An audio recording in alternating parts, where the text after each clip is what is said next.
పాత బాకీలు కూడా చెల్లించి 1000 కోట్ల రూపాయలు కాంగ్రెస్ ఇచ్చి వాళ్ళ రుణమాఫీని కూడా రుణమాఫీ చేసి ఈనాడు వాళ్ళకి చేతి నిండా బలి కట్టించి మాకు ఈ పని చాలు ఇక ఈ పని ఏదో చెప్పి చేనేత కార్మికులు వచ్చేదాకా 24 గంటలు కష్టపడ్డా కూడా ప్రభుత్వ ఆటలన్నీ కూడా నేత కార్మికులకు ఇచ్చాం.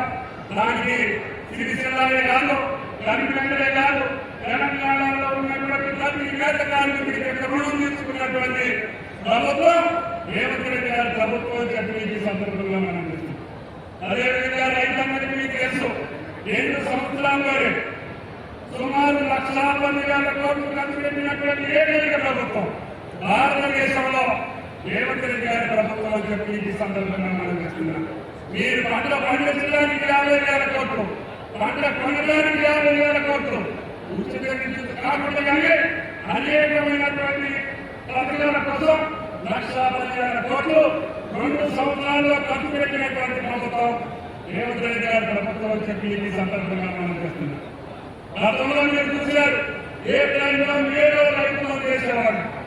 మీరు 4 కోసం చేస్తున్నాం, 4 చేసేటప్పుడు వేస్తా ఉంటే ఆడ కడుపు మండుతా ఉంది.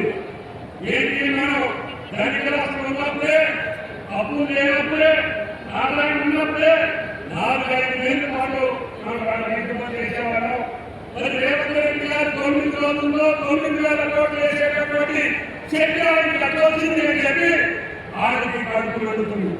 అయినా సరే ఆయన ఎంత కడుపు అయినా, ఆయన కళ్ళకి నీళ్ళు వచ్చినా, ఆయన కన్నీరు కాల్చిన రైతు భరోసా మరి అనుకున్న పద్ధతిలోనే ఈ నాటు పూర్తయ్యేలోనే ఈ రకంగా రుణమాఫీ ఏ రాష్ట్రంలో జరగదు.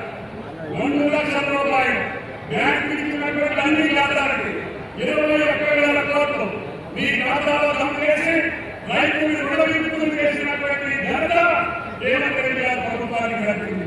అందుకని అసాధ్యమైనటువంటి పనులన్నింటినీ కూడా సుసాధ్యం చేసేటటువంటి శక్తి తెలంగాణ ప్రజలకు ప్రభుత్వానికి ఇచ్చారు, రేవంత్ రెడ్డి గారికి ఇచ్చారు. గతంలో జరిగినటువంటి ఎన్నికల్లో అధికారంలో తీసుకొచ్చారు. పార్లమెంట్ లో 8 సీట్లతోటి తమ సంతృప్తి రాష్ట్రాలను చూశారు.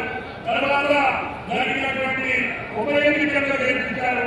అదేవిధంగా పంచాయతీ ఎన్నికల్లో పెద్ద మెజారిటీతో మన అభ్యర్థులు గెలిపించుకున్నాం.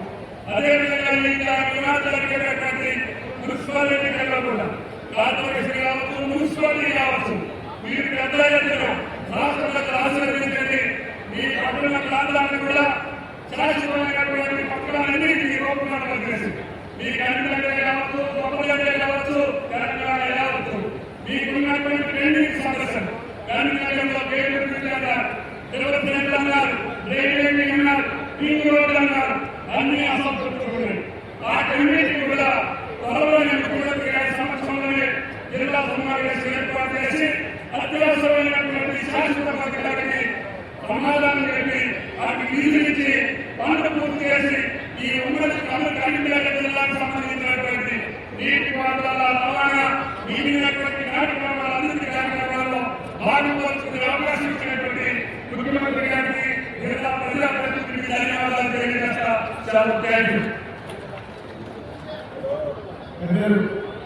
తుమ్మల నాగేశ్వరరావు గారికి మనందరి తరఫున ప్రత్యేకంగా ధన్యవాదాలు తెలియజేస్తూ, ఇప్పుడు మనందరి అభిమాన నాయకులు 4 కోట్ల తెలంగాణ ప్రజల గుండె చప్పుడు మన అభిమాన ముఖ్యమంత్రి వర్యులు రేవంత్ రెడ్డి గారు మాట్లాడబోతున్న సందర్భంగా అందరూ కూడా ఒకసారి